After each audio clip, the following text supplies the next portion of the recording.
Sure, কিন্তু তোমার মনে কোনো উত্তাপ নেই কেন রঞ্জন? তবে কি তুমি? আমি ভুল করে আকাশের চাঁদ ধরতে গিয়েছিলাম, কিন্তু ধরতে পারিনি।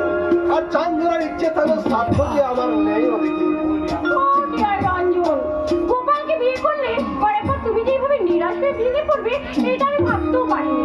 অদিতি, যদি বলি বিয়েটা তোমার কাছে অনলি গেম, শুধুমাত্র বাবার মনের বাসনা পূর্ণ করতে আমি দয়া ডাক্তার গোপালকে বিয়ে করেছি। কিন্তু তুমি তো জানো এসব বিয়ে নিয়ে আমার জন্য নয়, আমি তার মুক্ত বিহঙ্গের মতো খোলা আকাশে উঠতে।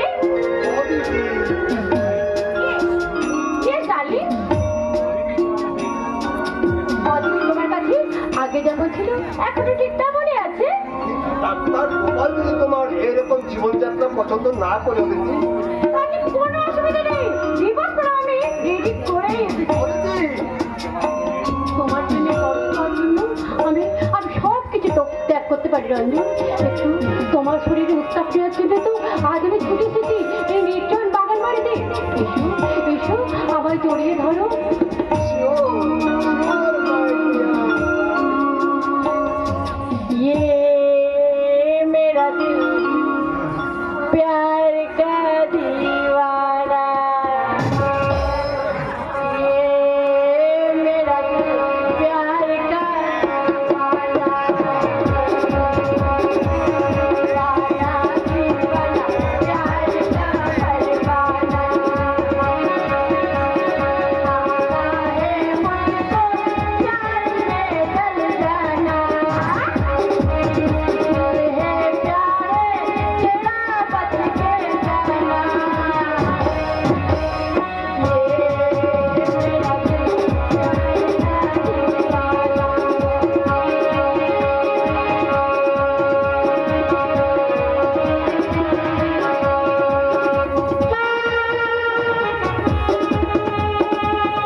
আমি তোর ব্যাকডেটের দাদা সৃজন।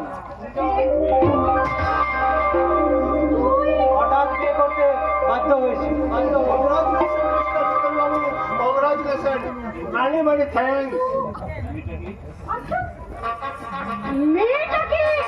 আমাদের পুরোনো গ্রাম পলাশডাঙ্গার এক দরিদ্র শিক্ষকের মেয়ে বকুল।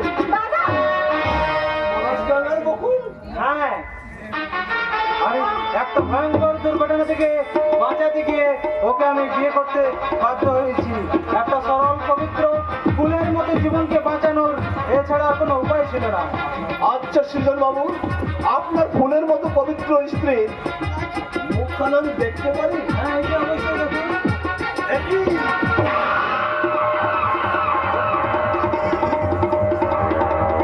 খুব চেনা চেনা লাগছে, তাই না রঞ্জন? না না না না না, কিন্তু আচ্ছা দেখেছি বলে মনে হচ্ছে না। দেখতে তো মন্দ নয়, তা আমি ভেবে পাচ্ছিলাম তোর এই মাতাল বাউন্ডুলে জীবনে বিয়ে করার পরামর্শটা তো পেলি কার কাছে? বলি কারো পরামর্শ নয়, সম্পূর্ণ নিজের সিদ্ধান্তে ভেবে দেখলাম মদ খেয়ে সমস্ত আজেবাজে চিন্তা ভোলা যায়, কিন্তু পৃথিবীর রূপ রস গন্ধ এসবের কিছুই উপভোগ করা যায় না। তাই বুঝি? কি গো বৌদি, ওই বেনারসি প্যালেসের মডেলের মধ্যে চুপ করে দাঁড়িয়ে আছো কেন? এসো এসো, ঘরের ভিতরে এসো। বাবা, এইটাকে পলাশডাঙ্গার দিনু মাস্টারের মেয়ে বকুল। কথাটা বলতে তোমার লজ্জা করলো না? লজ্জা পাওয়ার মতো আমি তো কোনো কাজ করিনি বাবা। একটা দরিদ্র মেয়ে নিজের জীবনের অপমান গ্লানির থেকে মুক্তি পেতে আত্মহত্যা করতে যাচ্ছিল, আর সেই কাজে বাধা দিয়ে আমি ওকে নতুন জীবনে ফিরিয়ে এনে কোনো তো অন্যায় কাজ করিনি বাবা। দাদা, তুই আমাদের না জানিয়ে একটা হাড় ঘরে গায়ে মেয়েকে বিয়ে করা তো উচিত হয়নি। যে নারী পরপুরুষের সঙ্গে ব্যভিচারে মাতে, তার কাছ থেকে শিখতে হবে কোনটা উচিত আর কোনটা অনুচিত। ফারদার আমার ব্যাপারে নাক গলাতে আসবি না। মনে রাখিস, এই অদিতি ভট্টাচার্য তার শাখা সিঁদুর থেকে তার স্বাধীনতাকে বেশি প্রাধান্য দেয়। স্বাধীনতার সত্যতার দাগ নয় বোন। ঠিক আছে, আমি ওদের চ্যালেঞ্জ জানিয়ে যাচ্ছি, এই কল্যাণ লক্ষ্মী প্রতিভাকে কোনোভাবে এই বাড়িতে প্রতিষ্ঠিত করতে পারবি না। চলে গেছে, যাও বকুল, বাবার চরণে প্রণাম করে আশীর্বাদ নিয়ে নাও। না,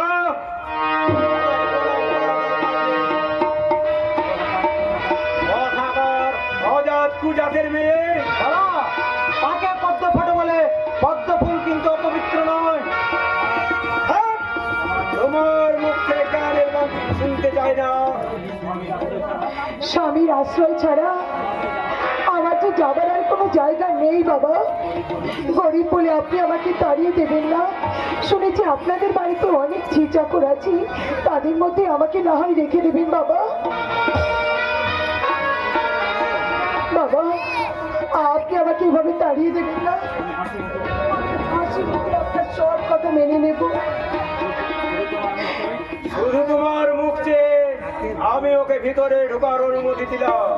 যাও, ভিতরে যাও। চরণ, চরণ।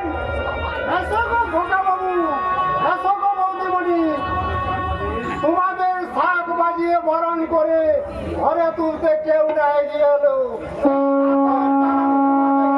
করে ঘরে তুলতে একাই ছুটে এসেছো। দাদা, বৌদিমণি, আমি এ বাড়ির চাকর চরণ, আমি একাই ছুটে এসেছি। দাদা, দাদা নয় গো বৌদিমণি, আমি এ বাড়ির চাকর চরণ। খোকা বাবুকে আর দিদিমণিকে আমি যে কলে পিঠে করে মানুষ করেছি, কতবার ঘোড়া হয়ে ওদের কান্না থামিয়েছি। আর আজ সেই খোকা বাবুর বিয়েতে কেউ না হাসলে এই চাকর চরণ প্রাণ গুনে হাসবে। এসো গো খোকা বাবু, এসো গো বৌদিমণি, আমি এই খোকা বাবুকে বরণ করে ঘরে তুলতে নিয়ে এসেছি। এসো, এসো আমার সঙ্গে চলে এসো।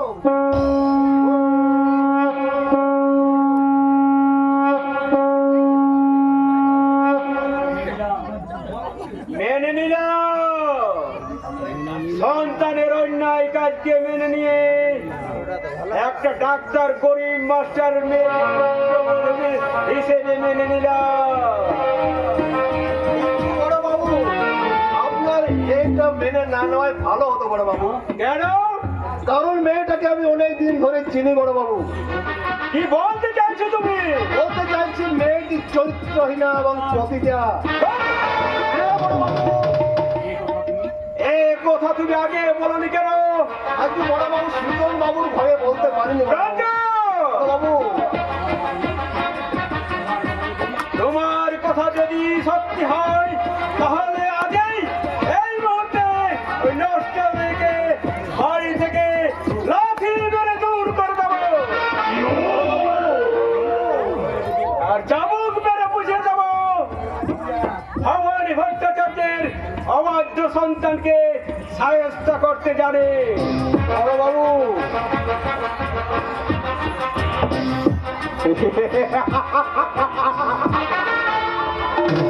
পলাশ ডাঙ্গার সুন্দরী বকুল, এইবার আমি তোকে বুঝিয়ে দেব এই রঞ্জন রায়কে ঘৃণার উপেক্ষা করার ফল কত বড় ভয়ঙ্কর। আমি এক ঢিলে তুই পাখি মারবো। একে মিস্টার সেজন, তুই ডাক্তার গোপাল, ওই শয়তান দুটোকে আমি ঘর ছাড়া করবো, আর অদিতিকে বিয়ে করে হবো আমি বিশাল সম্পত্তির মালিক। আর বকুল প্রিয়াকে জানিয়ে দেবো এই রঞ্জন রায় শিকারী, এই রঞ্জন রায় শিকারীর শিকার কোনোদিন হাত ছাড়া হয়ে পালিয়ে বাঁচতে পারে না।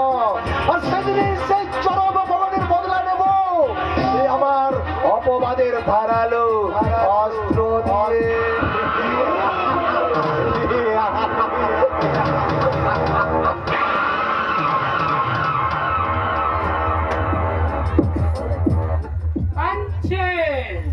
কাঁদছে জননী আজ ঠুকরে ঠুকরে কাঁদছে, সন্তানের জন্য মা কাঁদছে, বইয়ের জন্য সন্তান কাঁদছে।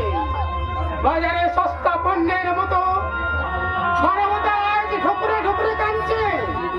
এই যুগে বিদ্যা লেখাপড়ার চেয়ে অর্থের কদর বেশি, আর মায়ের চেয়ে বইয়ের কদর বেশি।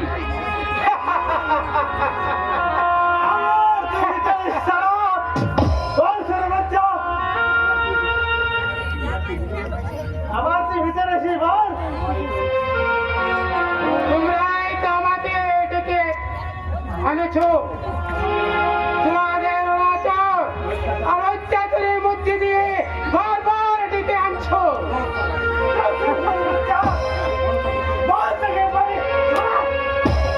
হুঁশিয়ার করো।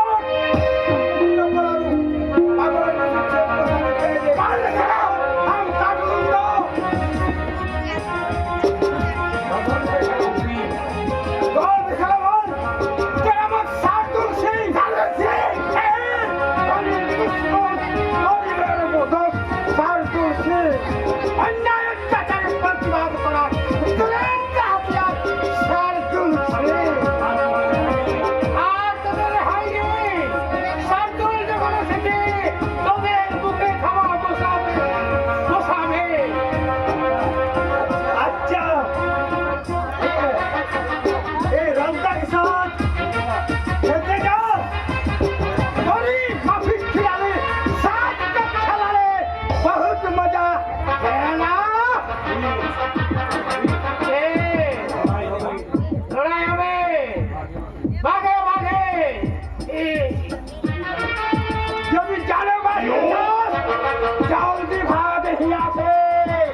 ভয় করে না।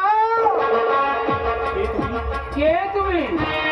আত্মসহায়ের বন্ধু, চোখে মুখে লেলিহান প্রতিহিংসার আগুন, সেই আগুনে পুড়িয়ে ছাই করে দিতে চাও দেশের অসৎমান মূর্তিমান। কে তুমি?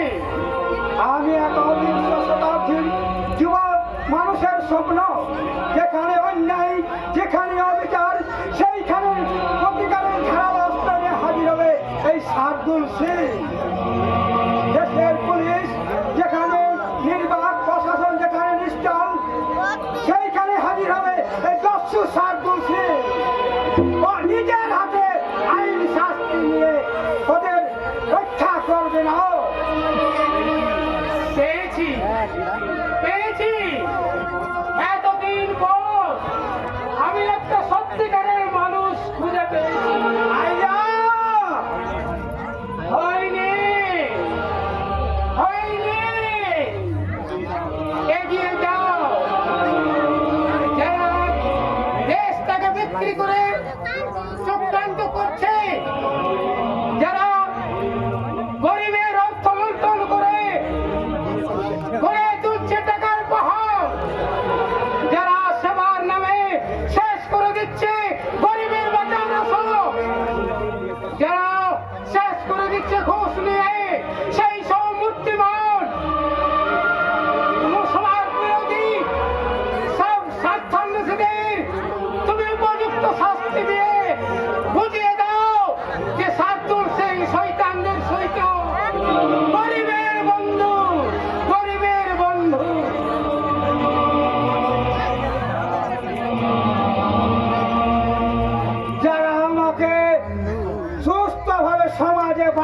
দেয়নি, যাদের জন্য আমার বোন কে হারিয়ে যেতে হবে মৃত্যু নিকষ কাল অন্ধকারে, তাদের আমি ক্ষমা করব না, ক্ষমা করব না।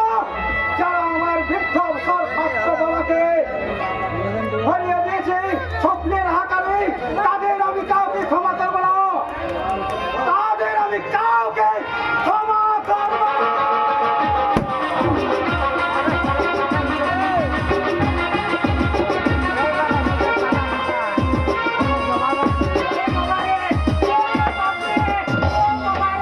আমার হাত পায়ের দম বস হয়ে আসছে, বুকটা আমার ধড়ফড় ধড়ফড় করছে, আমি সরষে ফুল দেখতে পাচ্ছি। আজকে কেন জানতে পারি? আবার জিজ্ঞেস করে কেন?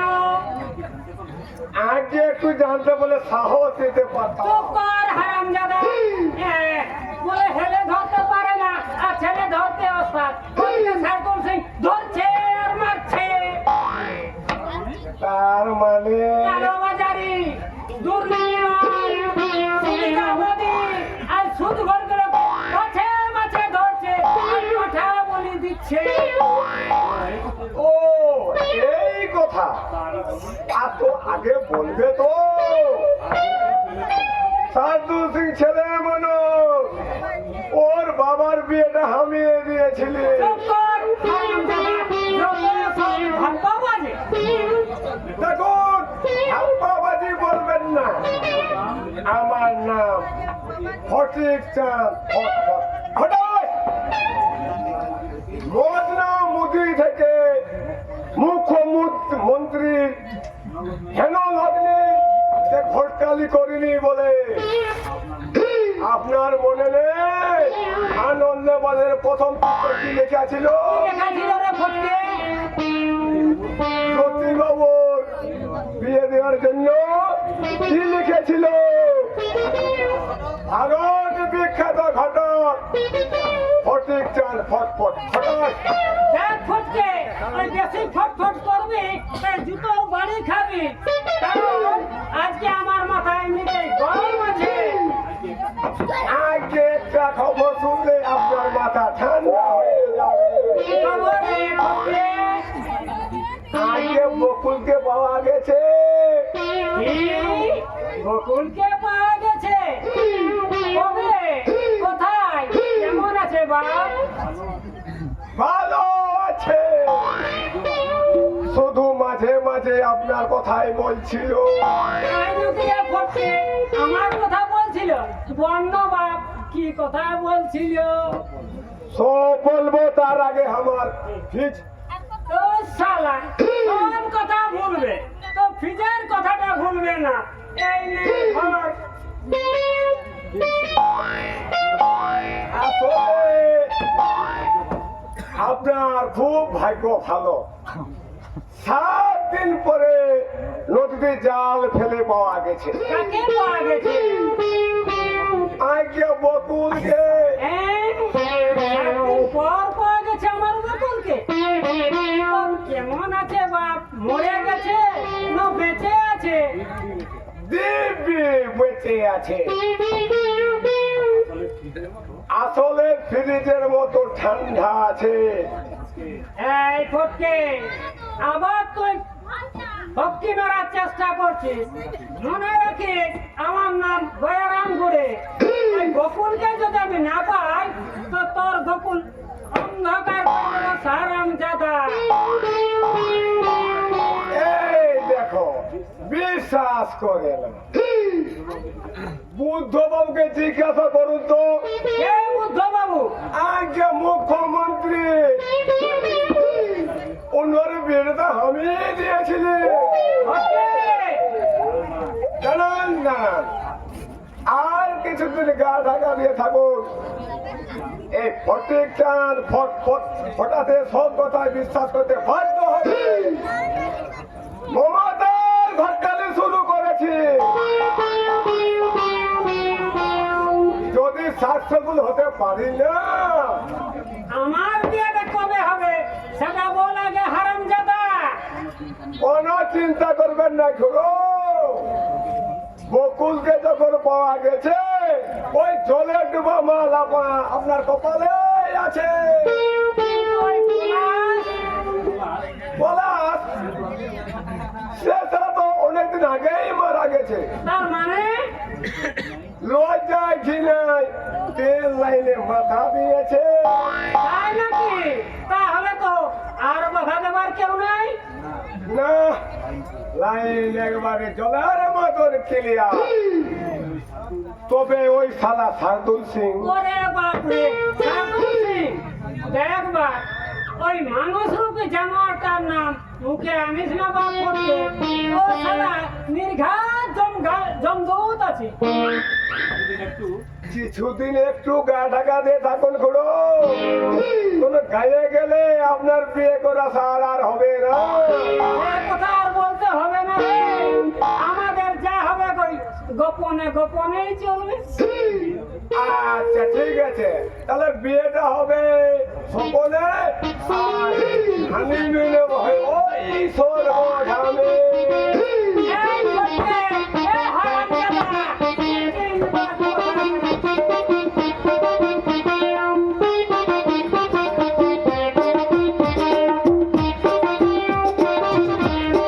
কষ্ট করবো না, অতিথির স্বেচ্ছাচারিতা আমি খুব বুঝে সহ্য করবো না। আমার স্ত্রী হয়ে রঞ্জনের সঙ্গে আমি ভাবতেও পারছি না এই অভিযানিত পূর্ণ পরিবারের মেয়েরা এত নির্বাণ চরিত্রহীন হতে পারে। এরা ভালোবাসার বিনিময়ে দেয় শুধু আঘাত। না না না, আর নয় নয়, আজকে আমি অতিথির মুখোমুখি দাঁড়িয়ে জিজ্ঞেস করবো কোন অধিকারে রঞ্জন রায়ের সঙ্গে মেলামেশা করছে। হ্যাঁ হ্যাঁ হ্যাঁ, ঠিক তাই, কিন্তু আপনি তোমার চেতনার আয়নায় তোমার আসল রূপটা দেখাতে এসেছি। দাদা, পলাশডাঙ্গার নেপাল মন্ডলকে চেনে? হ্যাঁ, মানে এর মধ্যে কোনো মানে থাকতে পারে না। সে তোমার কে হয়? উনি আমার দাদা। আর বাল্য বিজাত সুজাতা মন্ডল, যে স্বামী মারা যাওয়ার পর অনেক দুঃখ কষ্ট করে তার দুই সন্তানকে মানুষ করেছে, নিজের যথা সর্বোচ্চ বিক্রি করে সন্তানকে ডাক্তারি পড়ানোর জন্য কলকাতায় পাঠিয়েছিল, সেই অভাগিনী সুজাতা দেবী আপনার কে হয়? উনি আমার মা। মা? মায়ের পরিচয় দিতে তোমার খুব কষ্ট হলো, তাই না গোপাল? দাদা, অতীতেই তোমার কাছে ধ্যান জ্ঞান, বউ ছড়া যে তুমি দুদিকে অন্ধকার দেখতে পাও। দাদা, আমি যে আপনার কথা কিছুই বুঝতে পারছি না দাদা। গোপাল, শুধু রোগীর খবর রাখলেই হবে না, নিজের ঘরের খবরটা রাখতে হবে, নইলে যে তোমার ভালোবাসার মাটিতে গড়া সুখের ঘর ভেঙে টুকরো টুকরো হয়ে যাবে। কি বলছেন আপনি? যে বউকে ভালোবেসে মনের মনে কোথায় স্থান দিয়েছ, তার মনটা কি তুমি একবারও পরীক্ষা করে দেখেছো? মানে সুগন্ধি ফুল বলে যাকে গলায় পড়েছ, আসলে সে তোমার রাশি রাশি ভুল।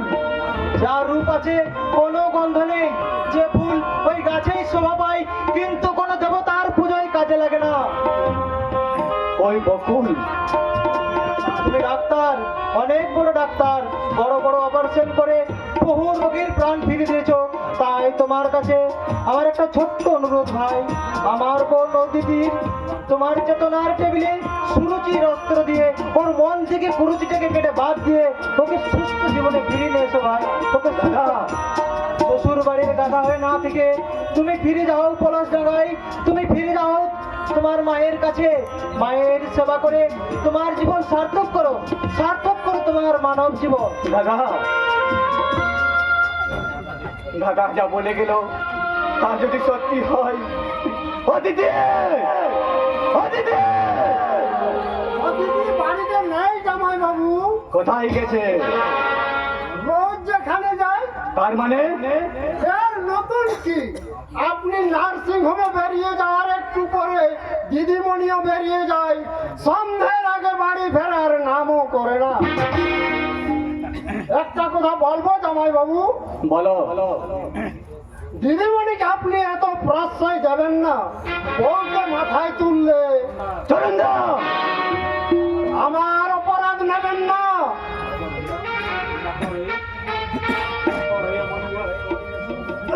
আমার অপরাধ নেবেন না, চাকর হয়ে মনিবের দোষ দৌড়া অপরাধ। তবু তুমি বলো চরণদা। দিদিমণি রোজ ওই শয়তান রঞ্জন রায়ের সঙ্গে মেলামেশা করে। সে বউ স্বামীকে ভালোবাসে না, মঙ্গল কামনা করে না। সে বউ যতই সুন্দরী হোক না কেন, তাকে শাসন করা উচিত। চরণদা, এখনো সময় আছে, সাবধান হন জামাই বাবু, নইলে অলক্ষী বউয়ের জন্য আপনার সাধের সংসার একদিন ছারখার হয়ে যাবে। চরণদা, ছারখার হয়ে যাবে। চরণদা, তবে কি আমি ভুল পথে চলেছি? আত্মসুখে মগ্ন হয়ে নিজের মাকে লাঞ্ছনা করেছি, দাদাকে অবজ্ঞা করেছি। ও আমি ভুল করেছি, মহা ভুল করেছি। ডক্টর, আজ আমার বাড়ি ফিরতে একটু দেরি হয়ে গেছে। অদিতে, রঞ্জন যে আমাকে কিছুতেই ছাড়লো না। এই রঞ্জনের রিকোয়েস্ট রাখতে দু প্যাক মাল বেশি খেতে নেশা হয়ে গেল। ডোন্ট মাইন্ড, কিছু মনে করো না। কোথায় গিয়েছিলে? তুমি কি আমার কাছে কৈফিয়ত চাইছো? হ্যাঁ হ্যাঁ, কৈফিয়ত চাইছি।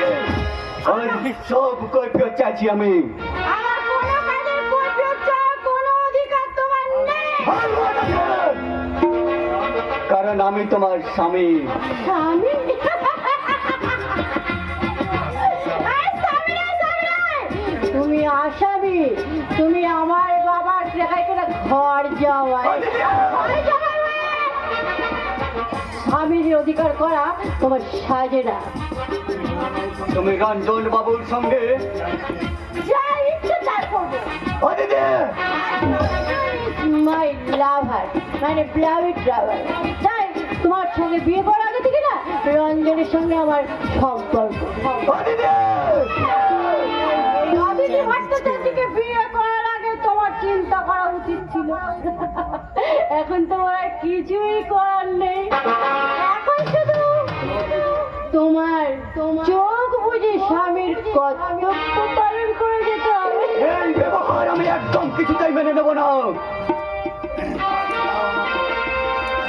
কারণ আই এম এ ডক্টর। সেটা আমার বাবার দয়ায়। আমি তোমাকে শেষবারের মতো বলছি অদিতি, আমি তোমাকে শেষবারের মতো বলছি, দ্বিতীয় দিনে অদিতি ভট্টাচার্যকে শাসন করতে এলে তোমাকে ডাক্তারি ছেড়ে গরু চড়াতে হবে। অদিতি, গোপাল, যা যা যা, গরু চড়াতে যা। অদিতি,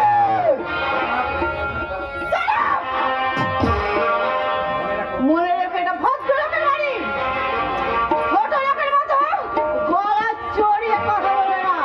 একটা কথা জেনে রাখো, এই অদিতি ভট্টাচার্য তোমার চেনা জাতি নয়, বরং তুমি আমার বাবার গৃহপালিত প্রভুভক্ত ঘর জামাই।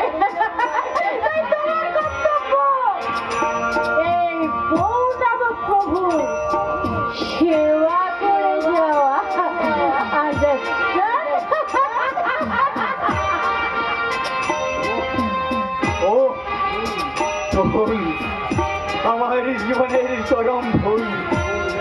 ভুল ভেবে যাকে আমি ভালোবেসেছিলাম সে তো ভুল নয়, কাল রূপী নাগিনী অহরহতে আমাকে দংশন করে যাচ্ছে। এরা সংসার করতে জানে না, এরা জানে শুধু সংসার ভাঙবে, সংসার ভাঙবে। ওরে ভুল করে তুই মরুদানে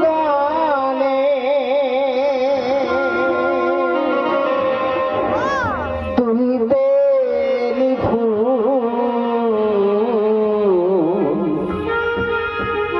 নেই রে সুবাস আছে বাহার করলি চরণ ভুল নেই রে সুবাস আছে বাহার করলি চরণ ভুল ভুল করে তুই মরুদানে ভুল করে তুই মরুদানে তুলতে ফুল নেই রে সুভাষ আছে বাহার করলি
আমি ফিরে যাবো আমার সেই স্বপ্নের পলাশ টাকায়, যেখানে আমার দেবীর মতো মা আর দেবতার মতো দাদা আমাকে দু হাত বাড়িয়ে যাচ্ছে। আর মায়ের পা দুটো জড়িয়ে ধরে বলবো, মা গো আমি ফিরে এসেছি মা, আমি ফিরে এসেছি, আমি তোমার গোপাল মা, আমি তোমার গোপাল। আমাকে তুমি ক্ষমা করে তোমার পায়ে একটু ঠাই দাও মা, একটু ঠাই দাও। ঠাই চাইলেই তো ঠাই পাওয়া যায় না ঠাকুর জামাই। আমি এবারই বউ বিপাশা। বিপাশা না, তুমি তুমি আমার ছি, আমি না সম্পর্কে তোমার বৌদি হই। তোমার মতন একজন শিক্ষিত রুচিশীল ডাক্তারের কাছ থেকে এইটুকু একটু ভদ্রতা আর সৌজন্যবোধ নিশ্চয়ই আমি আশা করতে পারি। মরে গেছি আপনি বিপাশা নদীর তীরে নতুন করে জন্ম নেওয়া আজ বিপাশা। না, তুমি আপনার হয়তো খাওয়া হয়নি, চলুন খেয়ে নেবেন। কাল থেকে মনে হচ্ছে কিছুই খাওয়া হয়নি। এই বাড়ির অন্য আমি আর মুখে তুলতে চাই না। সেটাই উচিত। বউয়ের পদসেবা না করে মায়ের পদসেবা করাই সন্তানের কর্তব্য। বকুল, আহ, আমি বললাম তো আমি বিপাশা, বকুল নই। খাবার রেডি আছে, আপনি খেয়ে নেবেন। দ্বিতীয়বার ডাকার মতন সময় বা সদিচ্ছা আমার কোনোটাই নেই। আপনি এ বাড়ির কেনা ঘর জামা, আর আমার কাছে ঘর জামাই আর পোশাক কুকুর দুটোই সমান। বকুল, বকুল নয়, বলে বৌদি। যে জামাই এইটুকু সম্মান দিতে পারে না তার শ্বশুর বাড়িতে থাকা উচিত নয়। মাকে অবজ্ঞা করেছে, বউয়ের পদসেবা করে, তার স্থান কিন্তু আমার বাড়িতে হবে না। আজ থেকে সংসারটা আমার, তাই আমার কথা না শুনলে এ বাড়ির ভাত কিন্তু তোমার চিরদিনের মতো বন্ধ হয়ে যাবে। আর একটা কথা, যত তাড়াতাড়ি সম্ভব বউয়ের হাত ধরে এখান থেকে চলে গেলেই আমি খুশি হব। বকুল, বকুল, রাঙা, এ আমি কি দেখলাম? বকুল এই বাড়ির বউ, যে রত্নকে আমি অবহেলায় ছড়িয়ে দিয়েছি, সৃজন বাবু তাকে কুড়িয়ে এনে স্থান দিয়েছে মাথায়। বকুল, তুমি আমাকে ক্ষমা করো বকুল, তুমি আমাকে ক্ষমা করো।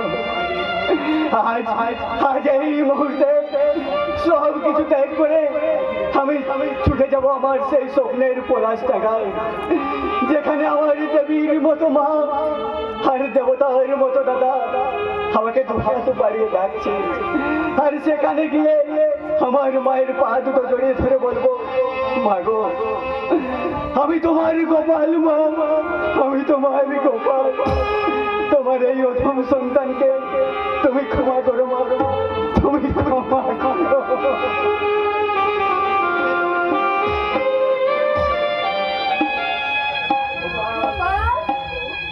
গোপাল, কোথায় গেলি বাবা? সারা দিচ্ছিস না কেন? কত বেলা হয়ে গেল, স্কুলে যাবি কখন? আয় গোপাল, আয় বাবা আয়, দুটো খেয়ে তোকে স্কুলে যেতে হবে। করে তোকে যে লেখাপড়া শিখতে হবে রে। হ্যাঁ হ্যাঁ, ডাক্তার হতে হবে, মস্ত বড় ডাক্তার, মস্ত বড়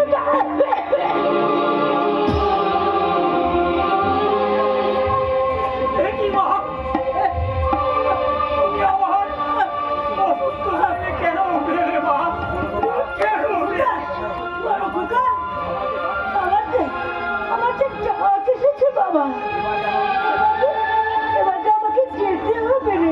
না, না মা, না, তুমি ও কথা বলো না মা। আমি যে তোমাকে কিছুতেই যেতে দেব না মা, কিছুতেই যেতে দেব না। ওরে ওই দেখ, যে দেখ রে, ওই কালো ছায়াটা আমাকে হাত ছানি দিয়ে বারবার ডাকছে।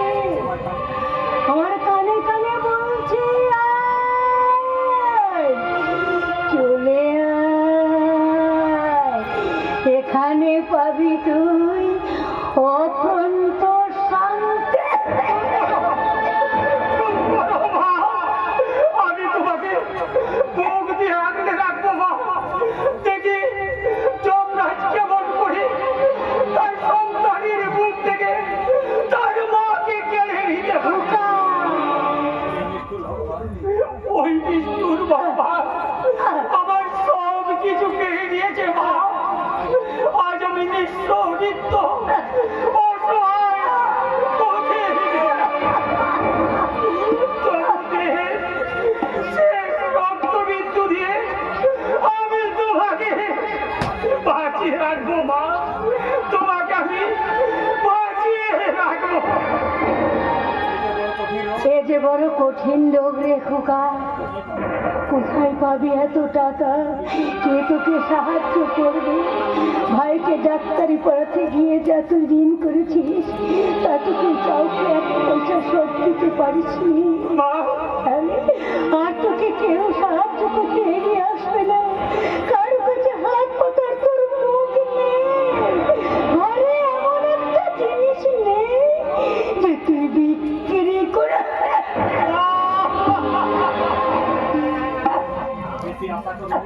ওরে ওরে খোকা, বেশি বেশি আশা করলে মানুষকে এইভাবে আঘাত পেতে হয় রে, এইভাবে আঘাত পেতে হয়। কিন্তু এই পুরো মনটাকে কিছুতেই প্রবর দিতে পারি না রে, কিছুতেই প্রবর দিতে। চুপ করো, চুপ করো মা। তুমি সুস্থ হয়ে যাবে মা, তুমি সুস্থ হয়ে যাবে। এই দেখো মা, আমি তোমার জন্য ওষুধ নিয়ে এসেছি মা, ওষুধ নিয়ে এসেছি। এ ওষুধে আমার এ রোগ সারবে না বাবা, এ যে বড় ক্ষয় রোগ।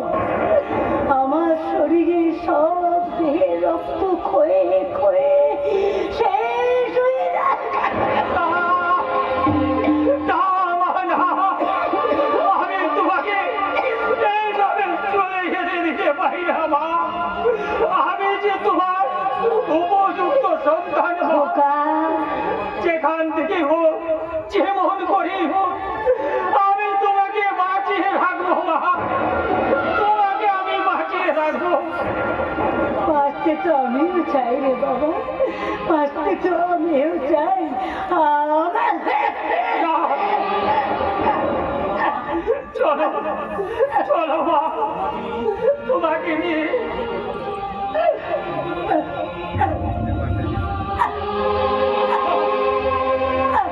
আমি তোমাকে নিয়ে কলকাতায় যাবো মা।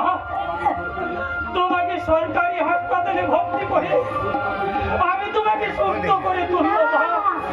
না রে খোকা, আমি কোথাও যাবো না রে। আমার স্বামীর পবিত্র ভিতর ছেড়ে। মা, এই চিকিৎসার অনেক খরচ। তো কোথায় এত টাকা পাবে? কে দেবে তোকে টাকা? বল খোকা, বল। ভাগো, আমি এই শরীর প্রতি দাঁড়িয়ে ভিক্ষা করবো না। না রে ওই বাবুদের বলবো, ওগো বাবুরা, আমাকে কিছু ভিক্ষে দিন। ওগো মায়েরা, আমাকে কিছু ভিক্ষে দিন। আমি আমার মায়ের চিকিৎসা করাবো। না না, আপনাদের পয়সা আমি পেটে খাবো না বাবুরা, পেটে খাবো না। আমার মায়ের কঠিন অসুখ, তাই আপনারা ভিক্ষা দিয়ে আমার মাকে সুস্থ করতে সাহায্য করুন, সাহায্য করুন। পয়সা দাও গো বাবু, একটি পয়সা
অন্তত তোমাকে বাঁচাতে পারবো না মা। চলো, তুমি ঠিক বলেছো। তুমি ঠিক বলেছো বাবা, তুমি ঠিক বলেছো।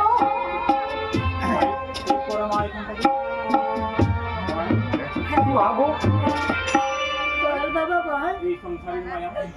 এই সংসারের মায়া এবার ত্যাগ করো মা, ত্যাগ করো। এখানে কেউ কারো নয়, সবাই নিজের নিজের। তাই তো পাখির ছানার মতো এখান থেকে উড়ে ওখানে চলে যাই গো। এখান থেকে ওখানে চলে যাই, এখান থেকে ওখানে চলে যাই। বাবু, চলো মা, চলো। আর দেরি করলে হয়তো তোমাকে বাঁচাতে পারবো না মা। মা জানেন নিয়ে কোথায় যাচ্ছ নীলু ভাই? দাদু ভাই, কলকাতায় সরকারি হাসপাতালে যাচ্ছি ভাই। কিন্তু শহরের হাল কি তুমি তো কিছুই জানো না নীলু ভাই। তো ভাই, তবু যে আমায় যেতে হবে দাদু ভাই, নইলে মাকে যে বাঁচাতে পারবো না দাদু ভাই। তোমার নাকি মস্ত বড় ডাক্তার হয়েছে, একবার যদি তার কাছে না না, আমরা আমরা যে গরিব, ওই বড় লোক ডাক্তারকে দেখাবার ক্ষমতা আমাদের আমাদের নেই গো, আমাদের নেই। আমার স্বামীর ভিটেতে আমার এই কুড়ে ঘর, তোমরা তোমরা একটু লক্ষ্য রেখো।